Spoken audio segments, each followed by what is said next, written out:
Initiative जो रहा उसमें आपने एंकरिंग की, गांव कनेक्शन हम दिखाते थे। पर ये गांव कनेक्शन करते करते नीलेश मिश्रा अचानक एक ऐसी दुनिया में जो बहुत तेज़ रफ्तार से चलना चाहती है, जो 2020 क्रिकेट के बाद 10 ओवर क्रिकेट खेलना चाहती है, वो स्लो हो गए।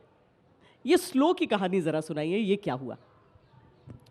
जब मैं पलट के देखता हूँ तो मुझे लगता है कि ये हमेशा से मेरे जीवन का सुर था, बस इसको नाम नहीं दिया था। चाहे वो जिस तरह की मैं पत्रकारिता करता था या जिस तरह के गीत लिखने की कोशिश की या जिस तरह का कंटेंट किया। और जब मैंने गांव में रहना शुरू किया 2018 के आसपास, तो मैंने अपने घर का नाम वो रखा जो मैं महसूस करता हूँ जब मैं वहाँ हूँ, विच इज़ स्लो। और वहाँ से ये यात्रा शुरू हुई गांव से दुनिया को देखने की, क्योंकि मैं बम्बई छोड़ के आ गया था। अब मैं उस गांव से एक स्लो जगह से इस दुनिया को देख रहा था, और पहले ये मान चुका था कि अब मैं वो दुनिया छोड़ के आ गया हूँ और मेरी वहाँ की पारी ख़त्म हो गई है, और I was content with it, मतलब जानबूझ के। लेकिन जब एक बार पंकज त्रिपाठी और मैं जो तब तक मिले नहीं थे, सिर्फ फॉलो करते थे एक दूसरे को, तो मैंने कहा भाई मैं बम्बई जा रहा हूँ, तो अब आखिरकार मिल लेते हैं। वो बोले कि मैं तो आपके शहर में हूँ। तो मैंने कहा कल गाँव चलते हैं, और हम गए और फिर रास्ते में थोड़ा बात करते रहे। और जब वो चले गए तो मैंने कहा कि ये तो अच्छा हो गया, इसको शो बना देते हैं, और चूँकि स्लो में हुआ है तो इसको द स्लो इंटरव्यू का नाम दे देते हैं। और जब वो शो शुरू हुआ और चलने लगा, और जिस तरह की बात उसमें होती थी वो वैसी ही थी जैसे अगर आप मेरे घर कभी आएंगे और हम जब इत्मीनान से जो बातें करेंगे। और अचानक मैंने रियलाइज़ किया कि असल में लाखों लोग इसी तरह से सोच रहे हैं, यही बातें करना चाहते हैं, यही आत्म साक्षात्कार करना चाहते हैं। और वहाँ से एक वे ऑफ लाइफ इवॉल्व होनी शुरू हो गई। फिर कोविड आ गया। कोविड में मैंने बैठ के इसको थोड़ा सा स्ट्रक्चर किया, क्योंकि मैं अनाड़ी हूँ इस सब मामलों में। मैं अपने आप को फेल्ड एंटरप्रेन्योर कहता हूँ। तो मैंने फिर स्लो के को डिफ़ाइन किया, एक बड़ा सा डॉक्यूमेंट लिखा कि स्लो है क्या, और स्लो का पॉइंट ऑफ व्यू क्या है दुनिया पे। और उसके बाद उसको 3 वर्टिकल्स में बांटा, slow content, slow products and slow experiences. और सोच यही है कि अगर हम अपने जीवन में ठहराव, सरलता, इत्मीनान, रूटेड बने, थोड़ा सेंटिमेंटल रहें, उसको जाने न दें, एक better way of food consumption, content consumption, algorithms से कैसे, स्लो का एक पॉइंट ऑफ व्यू है एल्गोरिदम्स पे। स्लो का पॉइंट ऑफ व्यू है कि अगर आप एक ऐसी कंपनी की मार्केटिंग कैंपेन देख रहे हैं जो कह रही है कि बच्चों को 3, 4, 5 साल की उम्र में कोडिंग सिखा देना चाहिए वरना उनका भविष्य बर्बाद हो जाएगा, तो स्लो उसके खिलाफ खड़ा रहे। ये बात बताए कि नहीं, बच्चों को बचपन में मिट्टी में खेलना, तितलियों के पीछे भागना, फूलों को सूंघना, ये उनकी ब्रेन को डेवलप करता है और उनके पूरे जीवन पर असर डालता है। तो धीरे धीरे एक वे ऑफ लाइफ इवॉल्व हुआ और एक वे ऑफ थिंकिंग इवॉल्व हुआ।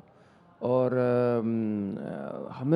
मैं तो जब मैं बम्बई छोड़ के लखनऊ आया तो, और उसके बाद गांव गया, तो मुझे लग रहा था कि एक हाईवे है और हाईवे से मैं उतर गया हूँ स्वतः अपनी इच्छा से, और एक मैं अपनी पगडंडी पे चला जा रहा हूँ अकेला। लेकिन एक पॉइंट पे जब पलट देखा तो बहुत से लोग थे जो उसी तरफ जाना चाह रहे थे। शायद ये बातें हुई नहीं थी कि बच्चों का बचपन कैसा होना चाहिए, और कई चीज़ों को वेस्टर्न फिलॉसफी ने छोड़ने के लिए हमें उकसाया था। किस तरह का साहित्य हो, बच्चे क्या पढ़ें, बच्चों का कंजम्पशन कैसा हो, उनके खिलौने कैसे हों, कि अगर गाँव के कोई लकड़ी के खिलौने बनाता है तो उसको एक नीची नज़र से देखा गया था, कि अगर कोई लोकगीत सुनता है, या लोकगीत में भी कहानियाँ हैं, लोकगीत से पावरफुल स्टोरी टेलिंग है नहीं।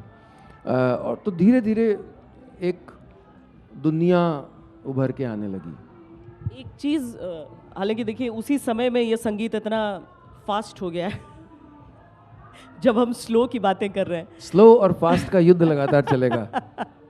और उसमें चॉइस हमारी है कि हम स्लो होना चाहते हैं, फास्ट होना चाहते हैं। वैसे तो देखिए ना कि ज़िंदगी में सबसे तेज़ जो होता है वो एक हादसा ही होता है। अच्छी चीज़ें समय लेती हैं, जैसा हमेशा कहा जाता है। पर नीलेश, आप तो आपने रिपोर्टिंग की है, और एक रिपोर्टर के तौर पर मेरा ख्याल है आपने युद्ध भी कवर किया है, करगिल युद्ध आपने कवर किया है। आपने वो पूरा पेस जिसे कहा जाता है कि मतलब डेडलाइंस के साथ काम करते हैं हम सब, यानी कि वो उस तेज़ी के साथ काम करते हैं, तो ये उससे उकताना था, या ये शुरू से, जैसा हम सब जब शहर आते हैं, हर इंसान की जड़ें कहीं ना कहीं अपने गांव से जुड़ती हैं, और हम जब शहर आते हैं तो सोचते हैं कि हम आखिर में जाकर बसेंगे, बसता कोई नहीं है। मुझे लगता है बहुत हिम्मत चाहिए गांव में वापस जाकर बसने के लिए। ये हिम्मत रही आपकी, आप उकता गए, क्या हुआ आपके साथ? मैं दो फ्रेजेस यूज़ करता हूँ अपने और अपने साथियों के बारे में। एक है ग्रेसफुल कॉन्फिडेंस और एक है हम्बल ऑडेसिटी। एक एक एक विनम्र तरीके से आप अगर अपनी बगावतें करें, छोटी बड़ी लगातार। अब मैं 3 साल पहले गोवा चला गया, अपनी बेटी की शिक्षा के लिए गया हूँ। उन कारणों के लिए नहीं गया जिन कारणों के लिए लोग गोवा जाते हैं। मैं इसलिए गया क्योंकि मुझे लगता है कि बच्चों को एक टैक्टाइल, एक उसको टच कर सकें, महसूस कर सकें, प्रकृति के बीच में रहें, ऐसा बचपन मिलना बहुत बहुत आवश्यक है। और मुझे खुशी है कि जो मैं अपने कॉमन सेंस में बोल रहा हूँ वो न्यूरोलॉजिस्ट्स, वो एक्सपर्ट्स, ग्लोबल एक्सपर्ट्स उसको बैक करते हैं। जो लोग ऐसे शहरों में रहते हैं जहाँ पर ज़्यादा हरियाली दिखती है, उनका स्टेट ऑफ माइंड, उनका ब्रेन, और जो ऐसे रहते हैं जो पत्थर के इमारतों के बीच रहते हैं, उसकी स्टडीज़ किए गए। तो मुझे लगता है कि मैं बचपन से मेरे माता पिता ने, आप तो गई हैं हमारे गांव के स्कूल, जब से स्कूल बनाया था मुझे लग रहा है उन्होंने हमारा गांव कनेक्शन वहीं से शुरू कर दिया था। हम जब माता और पिता की बातें फ़ोन पे सुनते थे कि पिता शहर में हैं हमारे साथ नैनीताल में, और वो हम आटा गूंद रहे हैं, वो रोटियां बना रहे हैं, और माँ स्कूल में हैं, वो स्कूल चला रही हैं बहुत मुश्किलों के बावजूद। तो वो वर्किंग वुमन थी, और फादर ऑफ कोर्स प्रोफेसर थे, बट वो माँ और पिता दोनों की जिम्मेदारी कर रहे थे। तो बातें हमेशा गाँव की होती थी, हमेशा। और वो थी ऐसी कि ईंटों भरा ट्रक आ रहा है और किसी ने रास्ता काट दिया है और वो ट्रक रुक गया है। बट ये इन आवाज़ों ने कि गन्ना उग गया है, गन्ना कटने वाला है, या धान में कीड़ा लग गया, ये हमारा एम्बियंस था। तो जब मैं पत्रकारिता में आया तो बहुत मुझ में ललक थी कि मैं गांव के बारे में लगातार लिखूं, और गांव को एक नॉर्मल जगह की तरह तो देखूं, एक स्टीरियोटाइप की तरह ना देखूं। और वो करते करते फिर वो मुझे लगा कि मेरी जो नेचुरल पर्सनालिटी थी, क्योंकि मैं उस युग से आया हूँ जहाँ पर तब ब्रेकिंग न्यूज़ शब्द ईजाद नहीं हुआ था। मैं एपी में था, मेरे साथी रॉयटर्स में थे, एफपी में थे, और हम लोग compete करते थे, और कौन जीता कौन हारा ये सिर्फ हम 3 एजेंसीज़ को पता होता था, दुनिया को भी नहीं। और आप पलट के देखो तो कितना मीनिंगलेस था वो, उसका क्या मतलब था कि आपने 1 मिनट पहले करगिल युद्ध में फलाना की स्टोरी ब्रेक कर दी। It meant nothing, you know. So पर वहाँ से निकलते हुए यहाँ तक के सफ़र में भी बहुत चीज़ें हुई ना, और मुझे लगता है कि आपके जीवन का और आपके करियर का हर पहलू हर व्यक्ति नहीं जानता है, कि मतलब रिपोर्टिंग भी की, फिर अंग्रेज़ी एक अखबार के लिए लिखते लिखते आपने अचानक हिंदी लिरिक्स की तरफ आपका रुझान हो गया, और एक से बढ़कर आपने सुनी है इनकी लिखी हुई गाने, और एक से बढ़कर एक ऐसे गाने हैं, मुझे लगता है कि जो ठेठ हिंदी वाला भी होगा वो वैसे शब्द नहीं लिख सकता, खासकर गैंगस्टर, जिसकी मैं आपको हमेशा कहती हूँ कि वो मेरे फेवरेट गाने हैं। um, मैंने कभी actually I mean you right, मैंने कभी इसको इससे देखा नहीं कि मैं एकदम ठेठ अंग्रेज़ी पत्रकारिता से ठेठ हिंदी में आया, फिर गांव कनेक्शन और तो अम, एक और चीज़, हाँ। पीक पे छोड़ देना। मतलब लोग किसी भी जगह को तब छोड़ते हैं जब उनकी ज़रूरत वहाँ नहीं रह जाती है। आपने तब छोड़ा जब आप अवार्ड्स जीत रहे थे, ये सब कर रहे थे, आपने सोचा कि नहीं मैं कुछ और करता हूँ।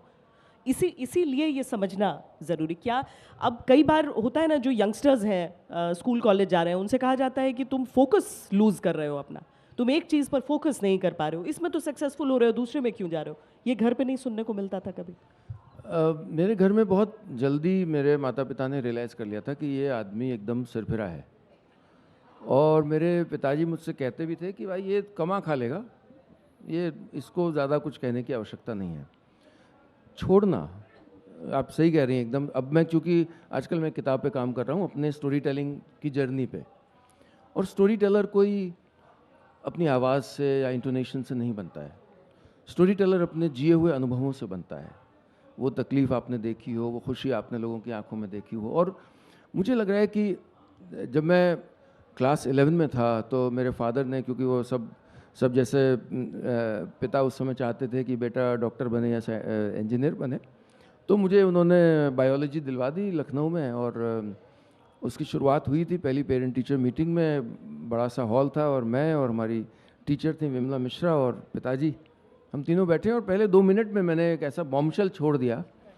मैंने कहा मैम, इन्होंने मुझे ज़बरदस्ती ज्वाइन करवाया, मेरी कोई इच्छा नहीं है बायो पढ़ने की।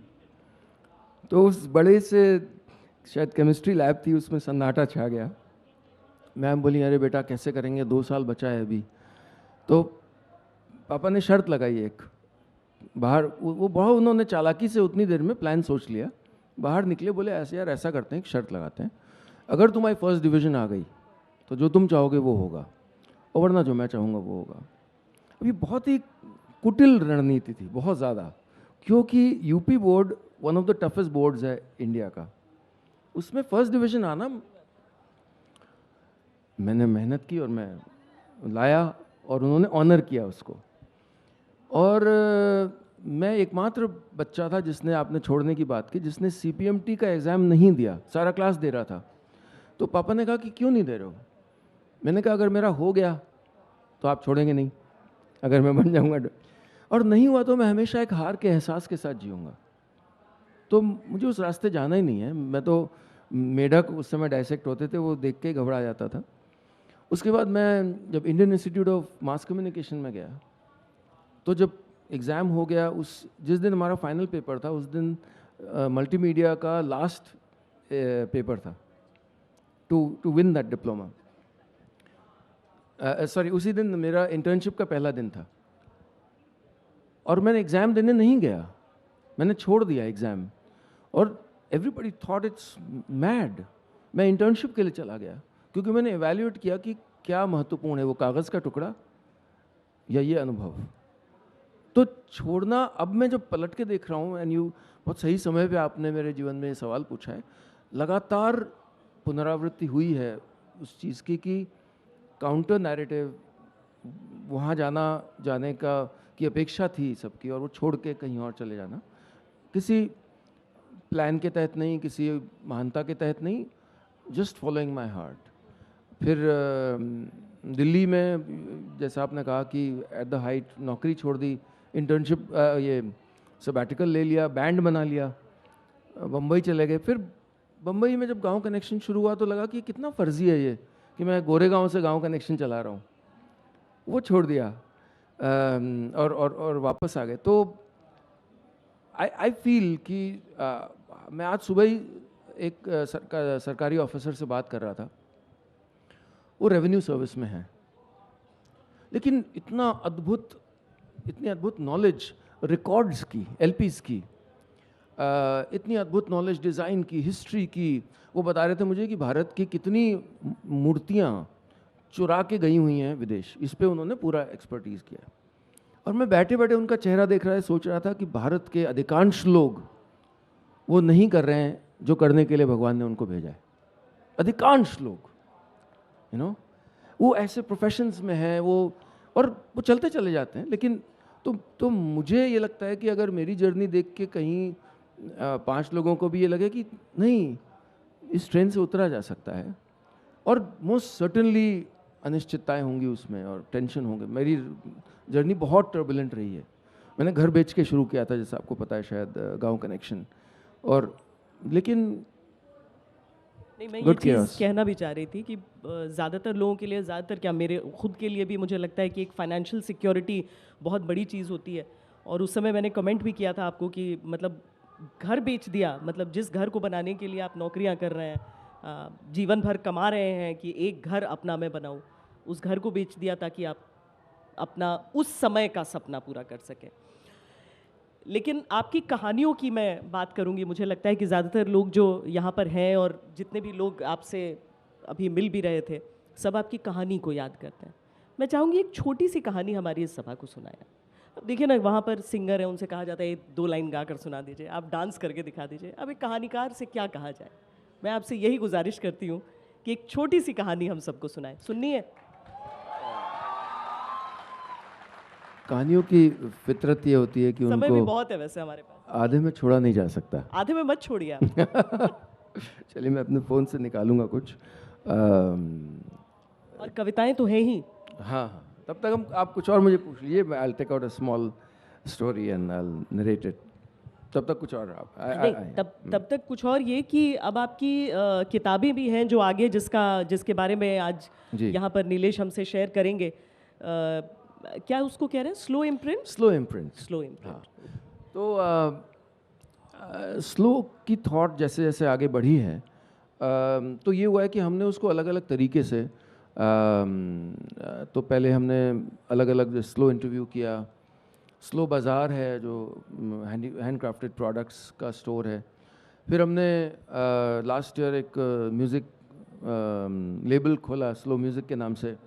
और जैसा आप जानती हैं कि जिसका बैट होता है वही कैप्टन होता है, तो सबसे पहले मैंने ही अपने बचपन की ख्वाहिश को पूरा किया और एल्बम रिलीज़ किया। और अब हम किताबों को लगातार रिलीज़ करेंगे, और हिंदी में हमने ये इम्प्रिंट किया है वेस्टलैंड पब्लिशर्स के एका के साथ, जिसमें हम साफ़ सुथरा साहित्य करना चाहते हैं, जिसमें कहानियों से लेके बच्चों के साहित्य तक हो और अलग अलग विषयों पे। अभी हमने 5 किताबें लॉन्च की हैं। मैं अभी उनके कवर्स आपको दिखाता हूँ। पर सोच हमेशा ये कि क्योंकि एक सवाल बड़ा अगर जूम आउट करके देखें कि डिसेंसी भारत में इंसेंटिवाइज नहीं है। डिसेंट कंटेंट करना आसान नहीं है, क्योंकि एल्गोरिदम डिसेंट कंटेंट समझता नहीं है। एल्गोरिदम डिवाइसिव कंटेंट समझता है, उत्तेजक कंटेंट को समझता है। एल्गोरिदम के अलावा जो ऑडियंसेस हैं, रील्स डिवाइसिव कंटेंट समझती हैं। अब अगर आप कुछ भी कह रहे हैं, आप हेल्थ के बारे में, हिस्ट्री के बारे में, पॉलिटिक्स के बारे में, जो सेंसेशनल है, लेकिन आप अगर कह रहे हैं कि नहीं नहीं, I will only do meaningful content, ये तो आग पे चलने जैसा है। और ख़ासकर तब जब आपके पास उसके रिसोर्सेज ना हो। और हमने वो, हमारे जो साथी हैं, हमने सब ने वो आग पे चलना स्वीकार किया है कि हम नहीं, साफ़ सुथरा काम करेंगे, हम कहानी करेंगे, उसमें कहीं हल्की पोर्नोग्राफी नहीं डाल देंगे हम रोमांस के नाम पे। हम गालियाँ नहीं डालेंगे उसमें, वो शॉर्टकट्स हैं। तो एक ऐसा इम्प्रिंट जो इस रास्ते को चुने, इस तरह की किताबें करें, और तो वो हम करना चाहते हैं। यार, दिवाली की रात किसी के पास है तो दे दो। है आपके पास? अच्छा, शुक्रिया। एक कहानी जिससे मैंने शुरुआत की थी अपने स्टोरी टेलिंग की यात्रा की, उसका एक अंश आपको सुना देता हूँ। ये घड़ी भी यहाँ पे चल रही है, ये लोग भगा देंगे वरना जल्दी से। ये कहानी लिखी है मैंने, और तब लिखी थी जब उस समय तक मैंने कोई भी कहानी नहीं लिखी थी, और ना मैं रेडियो के माइक के सामने गया था, ना मैंने कहानी लिखी थी। मैंने जीवन में ज़्यादातर जो चीज़ें की हैं वो मुझे करना कभी ना आता था, ना किसी ने सिखाया।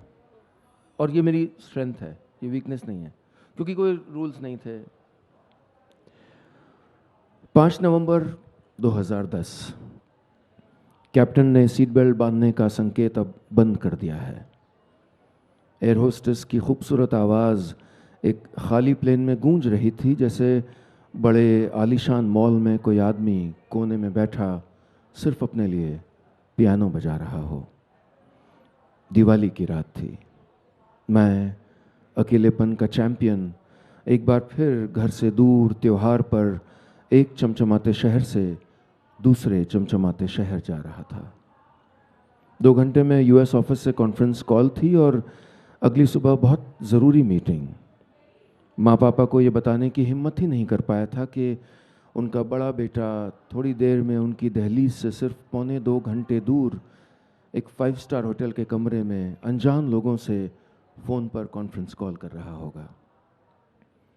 मैंने खिड़की से नीचे देखा, ऐसे ही चमक रहा होगा याद शहर। हिंदी अखबार में छपा मुहूर्त निकल जाए इससे पहले माँ ने पूजा निपटा ली होगी। मिट्टी के दियों से भरा थाल लेकर छुटकी छज्जे पर खड़ी होगी। पटाखों की आवाज़ सुनकर सफ़ेद कुर्ता पैजामा पहने पापा ने बड़बड़ाना शुरू कर दिया होगा। So would you like vegetarian और नॉन वेजिटेरियन? एयर होस्टेस की आवाज़ सुनकर मैं चौंक गया। वुड यू लाइक वेजिटेरियन और नॉन वेजिटेरियन सर? काश मैं 35,000 फुट की ऊंचाई पर अपना ऑर्डर प्लेस कर पाता। मुझे खानी थी माँ के हाथ की पूरियाँ, आलू की सब्ज़ी, छोले, थोड़ा सा आम का अचार और आधा पापड़। बाकी आधा हमेशा छुटकी चुरा लेती थी ना। याद शहर में दूरदर्शन का एक छोटा सा दफ्तर है। कभी कभी मन करता है कि उसका बड़ा सा लोहे का दरवाज़ा खोलकर अंदर घुस जाऊं और कहूं कि यार मेरी ज़िंदगी लौटा दो। करमचंद की ऐठन, किटी की हंसी, मालगुडी डेज की दोपहरें, चित्रहार की खनक, हम लोग की तकलीफ, फटीचर के सपने और वागले की दुनिया।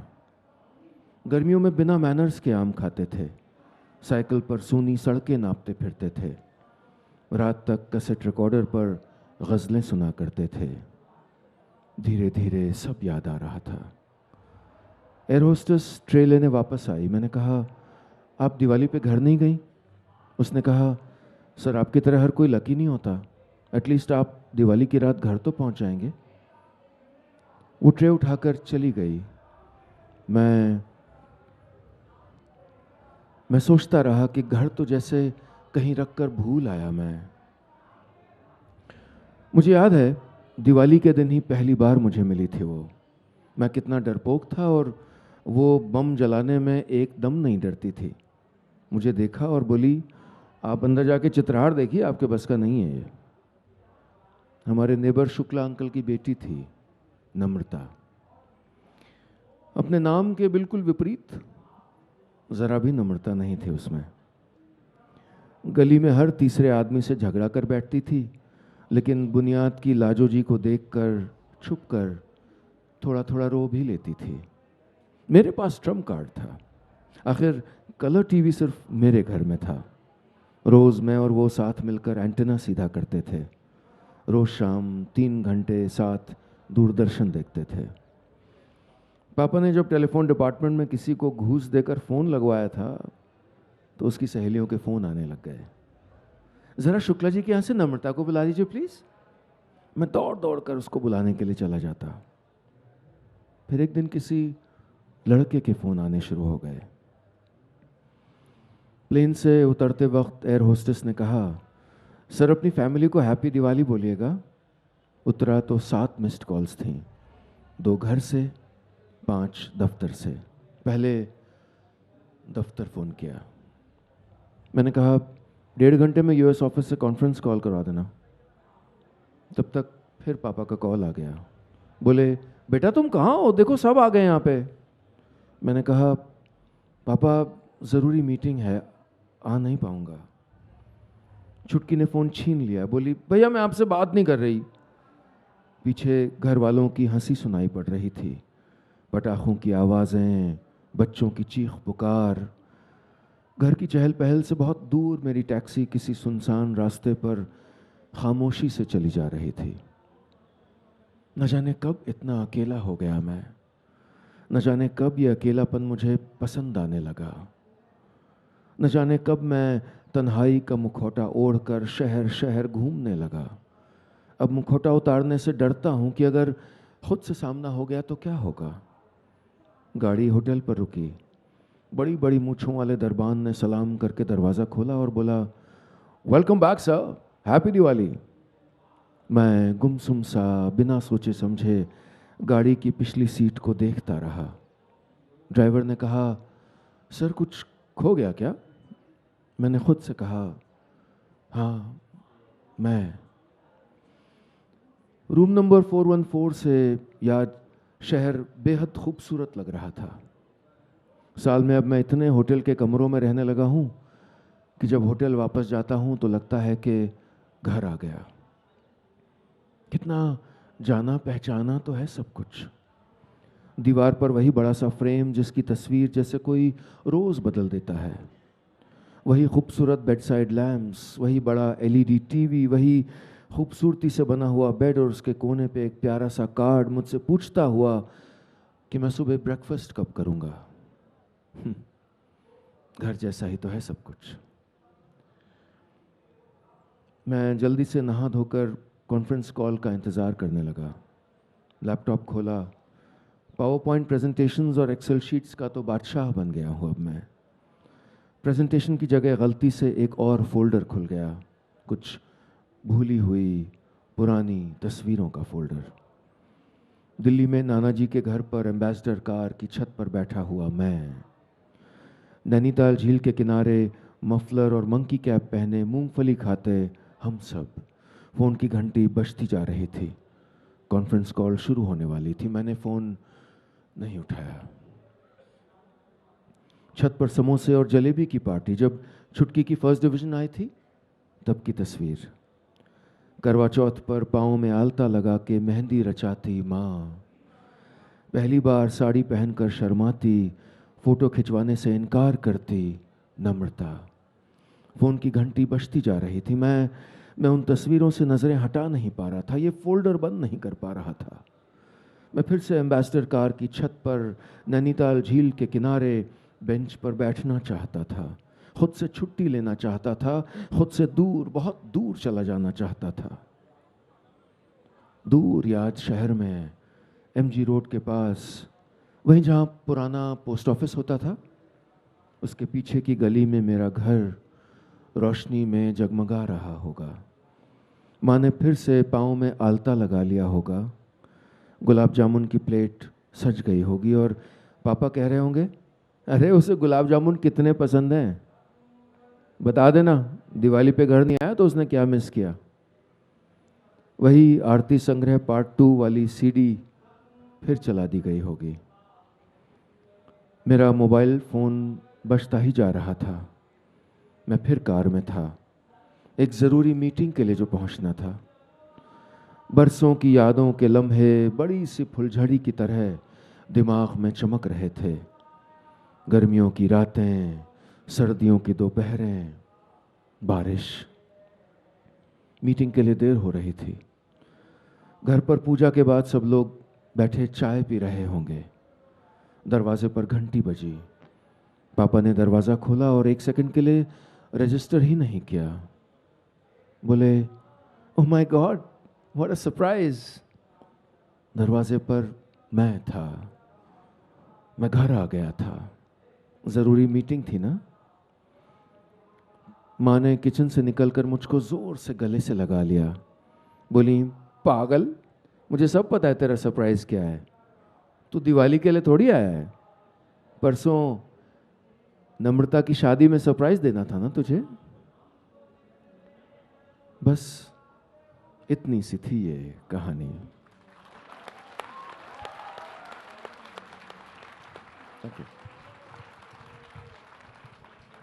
कहानी वैसे तो सब सुना लेते हैं, लेकिन और सबकी अपनी कहानी होती है, पर उस कहानी से आप अपनी कहानी में हम सबको खींच लें, वो बड़ी चीज़ होती है।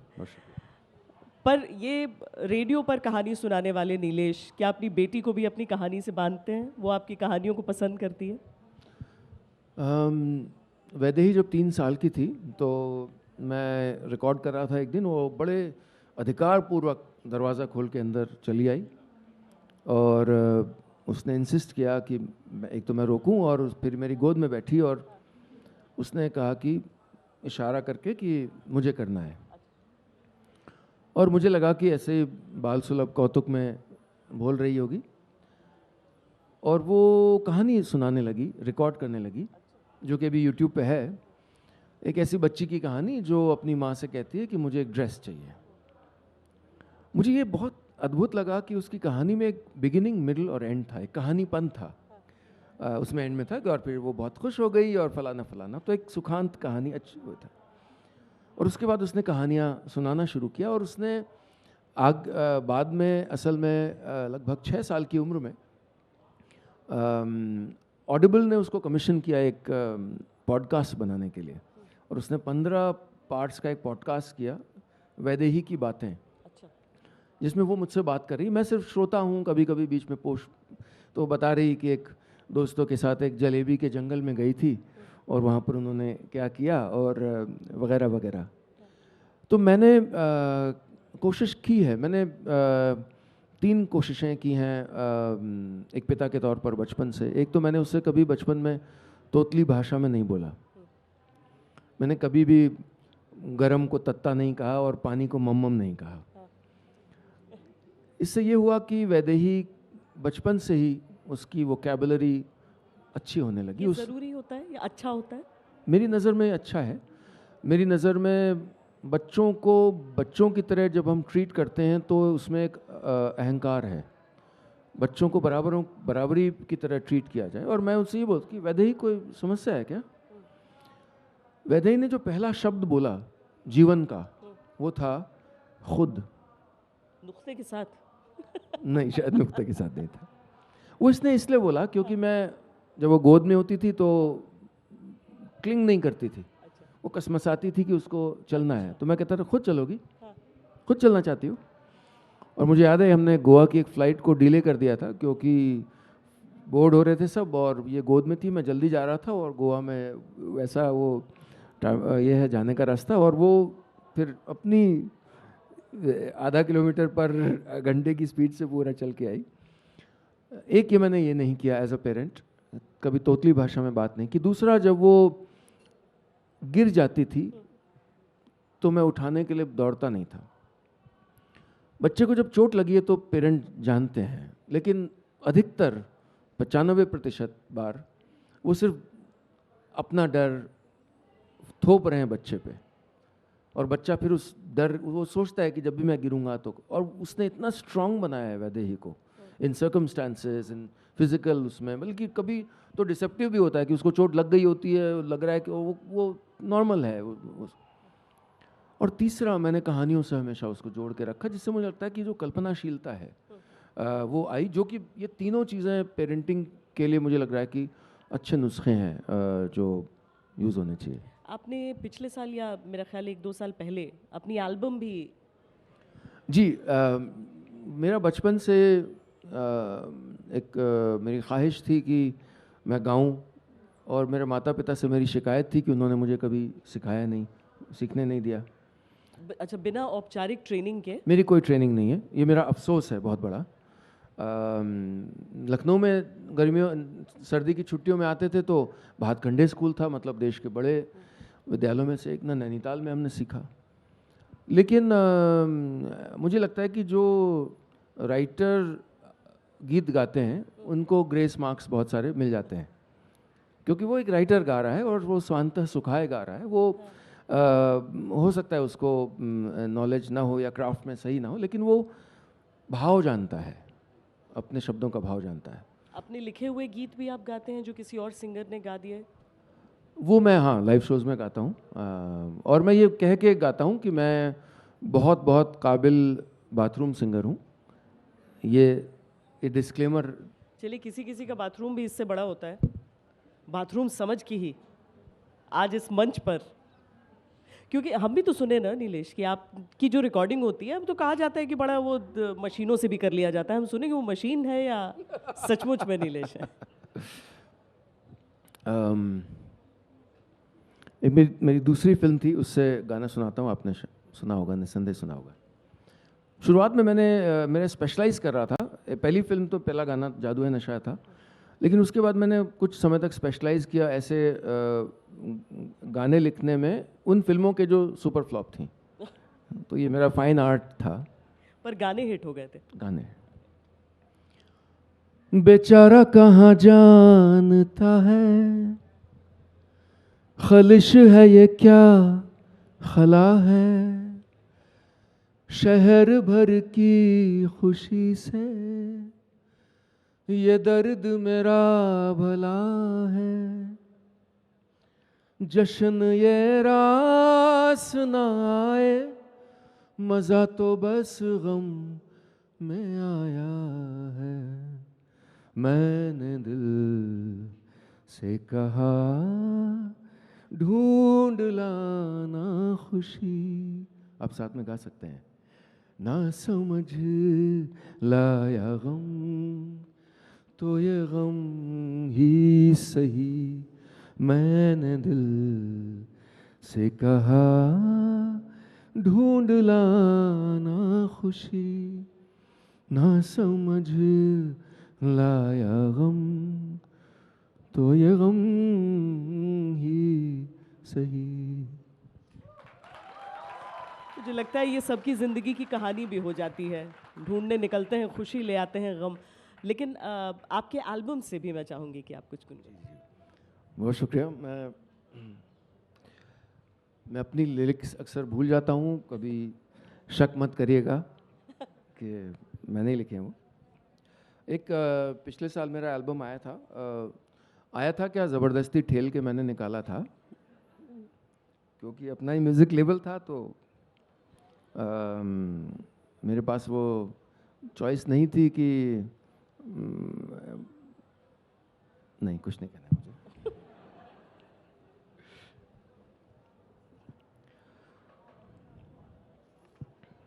किसी ने सुने मेरे एल्बम के कोई गीत? कोई बताना चाहेगा कौन सा सुनाऊं मैं?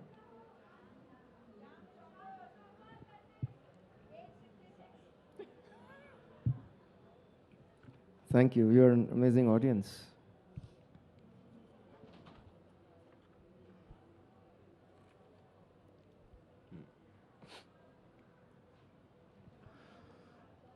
तुम कहो चांद चौकोर कर दें, रात कर दें गुलाबी गुलाबी, तुम कहो सड़कें उल्टी चला दें, इसमें भी है नहीं कुछ खराबी, तुम कहो इंद्रधनुषों को मोड़ें, ये रही आसमानों की चाबी, तुम कहो जुगनुओं को बता दें अपने घर का नया रास्ता भी, तुम कहो तुमको जो चाहिए मांग लेना, तुम कहो तुमको जो चाहिए मांग लेना, तुम तकल्लुफ न करना जरा भी।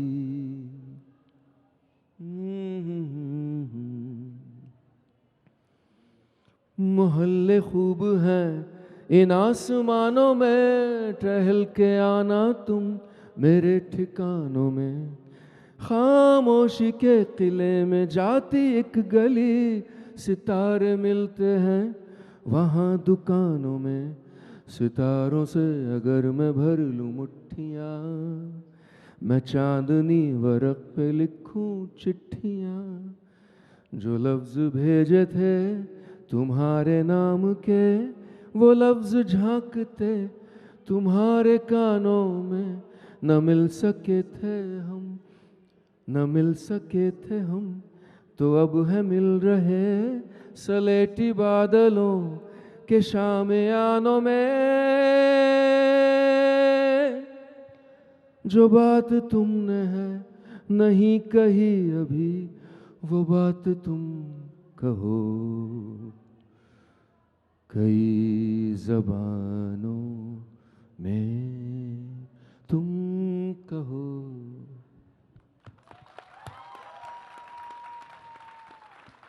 Thank you, thank you.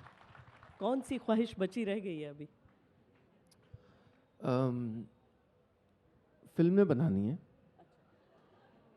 मैं बहुत लालची हूँ, तो अभी हमने एक नया वर्टिकल शुरू किया है, नीलेश मिश्रा टॉकीज़, जिसमें हम फिल्में और OTT सीरीज़ बनाना चाहते हैं। पिछले 3 साल से अचानक मुझे ऑडिशन की रिक्वेस्ट्स आने लगे, और एक सीरीज़ आई थी महारानी, उसमें मुझे नीतीश कुमार का रोल दिया गया था। अच्छा, एक्टिंग का ऑफर आ चुका है? तो मैंने एक ही शर्त लगाई थी कि मैं गालियाँ नहीं दूंगा। तो मैं बम्बई गया और वो उनका वर्कशॉप हुई, और निर्देशक ने कहा पहले 10 मिनट में ही कि नीलेश सर, भर भर के गालियाँ देनी है। और मुझे लगा कि अब मैं बहुत बुरी तरह से फंस गया हूँ, क्योंकि इस कमरे के बाहर मैं तो वर्षों से कह रहा हूँ कि डिसेंसी, और इस कमरे के अंदर मुझे कहा जा रहा है कि बहुत गंदी किस्म की गालियाँ देते हुए अपना जूते को उतार के वहाँ जो DGP का पात्र कर रहे थे उनको मारना है। तो I was very inhibited the whole day. मैं बहुत नर्वस था, और रात को ये मेरी जो ऑकवर्डनेस है ये, क्योंकि मैंने बातचीत में भी कभी नहीं सुना कि लोगों की जुबान से निकल जाती है कोई गाली, पर आपके हाँ, तो इसीलिए शायद अभिनय करते समय भी नहीं कर पाऊंगा मैं। तो रात को मैंने मुकेश छाबड़ा से बात किया, जो कास्टिंग डायरेक्टर थे, और उन डायरेक्टर को भी ये मेरी असहजता महसूस हो गई थी, जिसमें वो असेंबली का सीन था और बोलना था, और वो तो मैंने फोड़ दिया था एकदम। लेकिन तो फिर डिस्कस में मैंने कहा मुझे लगता है कि मैं गलत व्यक्ति हूँ इसके लिए। मुझे लगता है कि अगेन डिसेंट कंटेंट। नहीं, पर बनाना है या एक्टिंग करनी है? मुझे एक्टिंग भी करनी है। एक्टिंग भी करनी, अपनी बनाई उसमें? भाई अपने बनाए म्यूजिक लेवल में गाना गा रहा हूँ, जब कोई और चांस नहीं देगा। बिना गाली वाला ऑफर आएगा तो कर लेंगे उसे। हाँ, निस्संदेह कर लूँगा। और निर्देशन सीखना चाहता हूँ।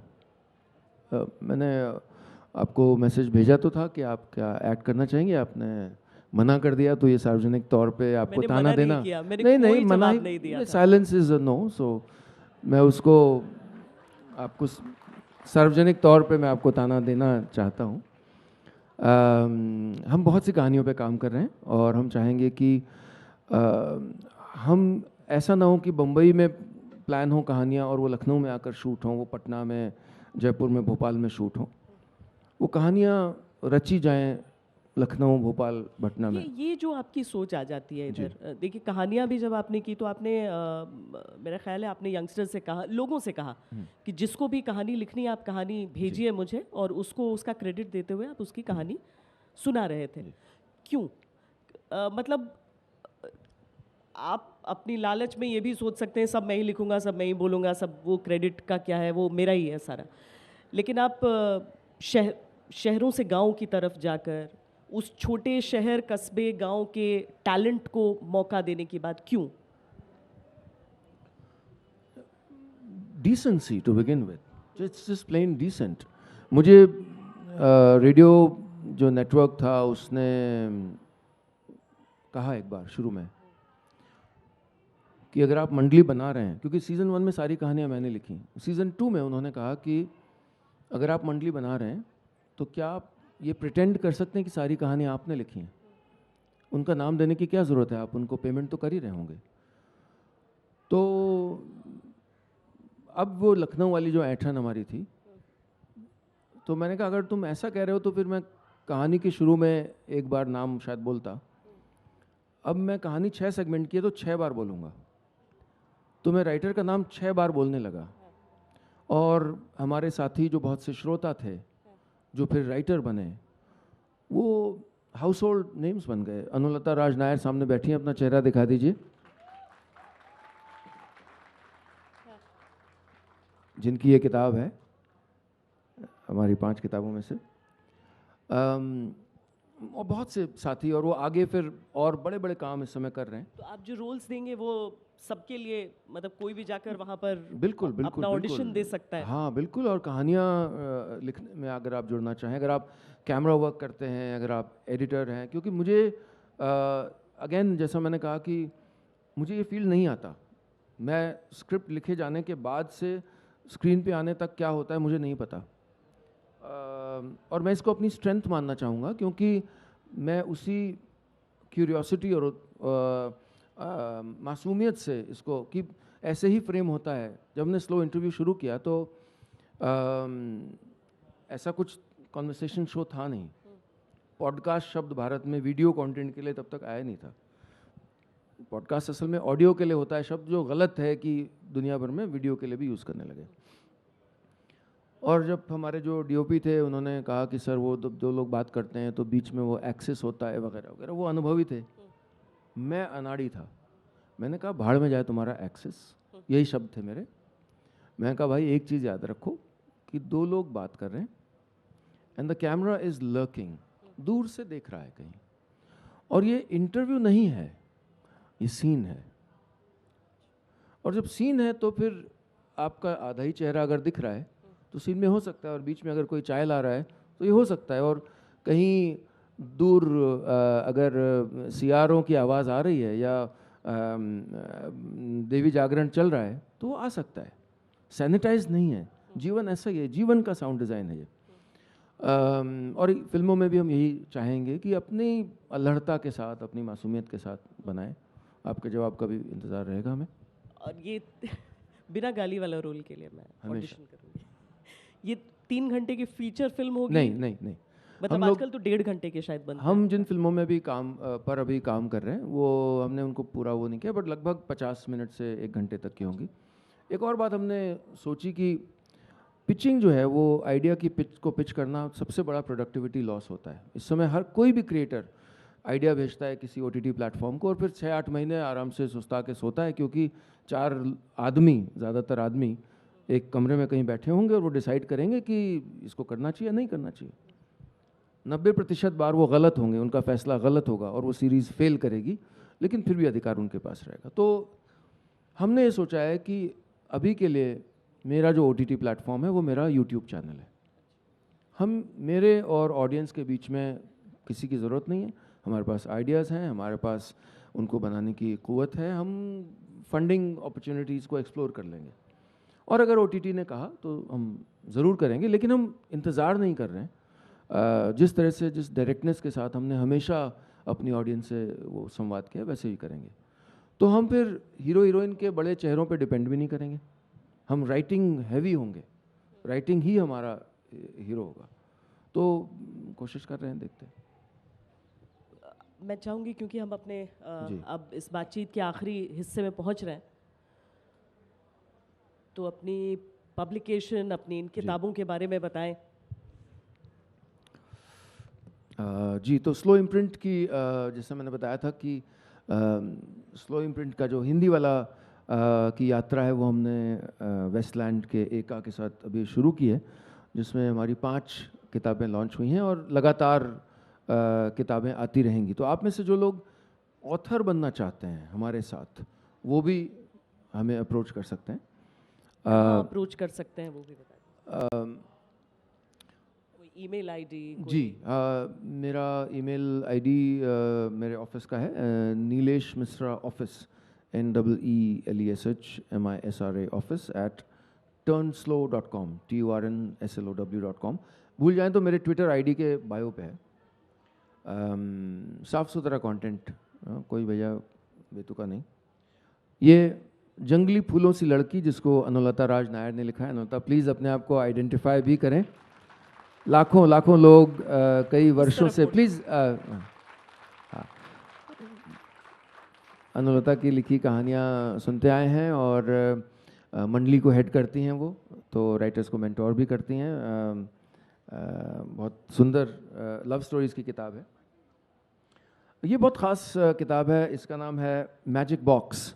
ये बच्चों के लिए है और हम बच्चों के लिए लगातार किताबों को लाना चाहते हैं। बच्चों के लिए अच्छा साहित्य नहीं है भारत में। कुछ लोग बहुत अच्छा काम कर रहे हैं, पर वो छोटे छोटे टापू हैं और उनके सामने वही लड़ाई रहती है कि मार्केटिंग कैसे करें, इसको प्रमोट कैसे करें, आप सब लोग तक कैसे पहुँचें। हम ऐसे कैरेक्टर्स की दुनिया में हैं, हम कि शिनचैनीकरण हो चुका है इस समय बच्चों के कंटेंट का, तो उससे कैसे डील करें। इसके 4 राइटर्स जिनकी कहानियाँ इसमें हैं, दीक्षा चौधरी, अनीता सेठी जो हमारे साथ हैं अभी नहीं, हाँ, दीपक हीरा रंगनाथ और अनुलता राज नायर। आपने कहा कि ज़मीनी राइटर्स, दीक्षा चौधरी राजस्थान के एक गांव से हैं और जब उन्होंने मंडली ज्वाइन किया तो वो अपने खेत की मेड़ पर बैठकर मोबाइल से मंडली करती थी। इस समय वो बम्बई में OTT शोज़ लिख रही हैं। उनकी ये जर्नी रही। और भी बहुत से साथी हैं जो बहुत अच्छे अच्छे काम कर रहे हैं। दुर्गेश सिंह जिन्होंने गुल्लक और अब तो डायरेक्ट कर रहे हैं, वो लिखा है। जमशेद सिद्दीकी आपके यहाँ आज तक में है। सम्राट, ऐसा लगता है कि जैसे IPL आने से देश में जो क्रिकेटिंग टैलेंट है उसे प्लेटफॉर्म मिलता गया, वैसे OTT आने से बहुत जी ज़्यादा मौके हो गए हैं। आप में अगर वो बात है तो आप कर सकते हैं। हाँ, मैं सहमत हूँ, लेकिन अपने रूल्स उसने बनाए हैं। तो आप एक तरह की चीज़ सोच रहे हैं, पेपर कट हो गया। पेपर कट खतरनाक चीज़ सबसे होती है। खूबसूरत कट होता है। इसका मतलब है कि आप किताब पढ़ रहे हैं। तो वो है कि उसने एक सांचा बना दिया है और उसमें हम करते हैं। अगली किताब है कालजयी। ये वेद पुराणों से ली हुई कहानियाँ हैं जो हमने कोशिश की है कि सरल तरीके से हमारे जो या तो देवी देवता हैं या पौराणिक जो पात्र हैं उनको 16वीं सदी की भाषा में उनके बारे में न बताया जाए, उनकी पर्सनालिटी, उनकी तकलीफ़ें, उनका कैरेक्टराइजेशन उस तरह से किया जाए। इसके राइटर्स हैं छवि निगम, वृशाली जैन, शिखा द्विवेदी और अनुलता। ये किताब बहुत ख़ास है क्योंकि ये मेरे पिता ने लिखी है। इसका नाम है गांव से 20 पोस्टकार्ड।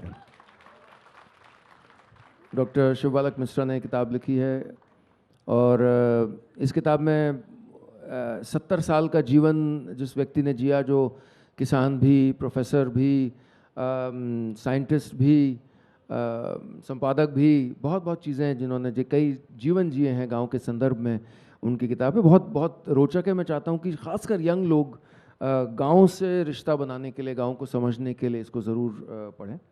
और आखिरी किताब मेरी है, last but not the least. ये मैं अक्सर सोचता हूँ, मेरी पहली बार मेरी कविताओं की और गीतों की किताब आई है। मैं बहुत आलसी रहा हूँ तो कभी पब्लिश नहीं की।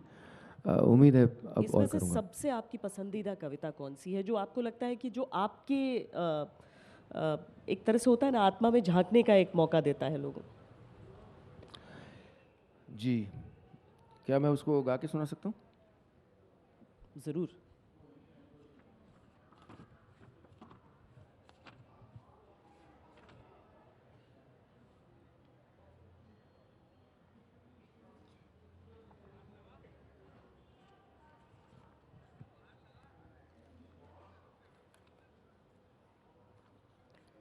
साथ चलने की मेरे यार को आदत ही कहाँ थी। साथ चलने की मेरे यार को आदत ही कहाँ थी। वो मेरे दिल में था कुछ और, ज़रूरत ही कहाँ थी। वो धूप धूप था, मैं छाँव छाँव चलता रहा। वो धूप धूप था, मैं छाँव छाँव चलता रहा।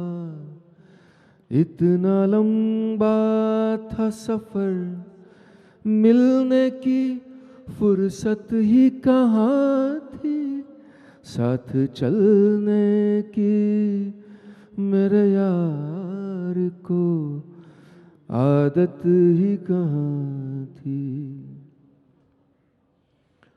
उसको नफरत का न ढब था, ढब मतलब तरीका, उसको नफरत का न ढब था, न सलीका-ए वफा, उसको नफरत का न ढब था, न सलीका-ए वफा, मेरा दिल पूछ के तोड़े ये शराफत ही कहाँ थी, मेरा दिल पूछ के तोड़े ये शराफत ही कहाँ थी। आज के लिए आखिरी शेर है। मुझ में थोड़ा सा तकल्लुफ तो हमेशा से रहा, मुझ में थोड़ा सा तकल्लुफ तो हमेशा से रहा, अपने मैं जख्म दिखाऊं मेरी आदत ही कहाँ थी, साथ चलने की मेरे यार को आदत ही कहाँ थी। बहुत ही खूबसूरत, एक एक शब्द बहुत सुंदर। चूँकि जिस पुस्तक को दिखाते हुए आपकी आंखों में सबसे ज़्यादा चमक थी, आपके पिता, मैं आखिरी सवाल के तौर पर इसे आपके सामने रखना चाहती हूँ। आपके पिता जो जिनके इतने सारे किरदार मुझे लगता है कि आपको कहीं ना कहीं प्रेरित कर गए अपने जीवन में इतने किरदार रखने के लिए। एक वैज्ञानिक के तौर पर भी उनकी एक बहुत बड़ी उपलब्धि और बहुत बड़ा योगदान रहा है देश के लिए, जिसे मुझे लगता है बहुत लोगों को जानना चाहिए। वापस आना जिसका आपने जिक्र किया था मेरे जीवन में, वो अनजाने में मैंने अपने पिता से सीखा। बहुत संक्षिप्त में अपने पिता की बात बताता हूँ। वो उनका जन्म उत्तर प्रदेश के गांव में हुआ और बहुत बहुत बड़े इलाके में कोई स्कूल नहीं था, और वो 12 किलोमीटर पैदल चल के जाते थे स्कूल, क्योंकि भूख थी पढ़ने की, और 12 किलोमीटर वापस आते थे, तो 24 किलोमीटर रोज़ चलते थे पैदल। और फिर वो अपने पढ़ाई में बहुत अच्छे रहे हैं, तो पहली बार ट्रेन में चढ़ने का मौका मिला और उसके बाद लखनऊ गए। वहाँ पर यूनिवर्सिटी में उन्होंने, चूँकि सब लोग एक जियोलॉजी नाम के सब्जेक्ट को चुन रहे थे और उन्हें लगा कि मैं अगर नहीं चुनूंगा तो मैं अकेला रह जाऊंगा दोस्तों के बिना, तो उन्होंने भी भेड़ चाल में चुन लिया।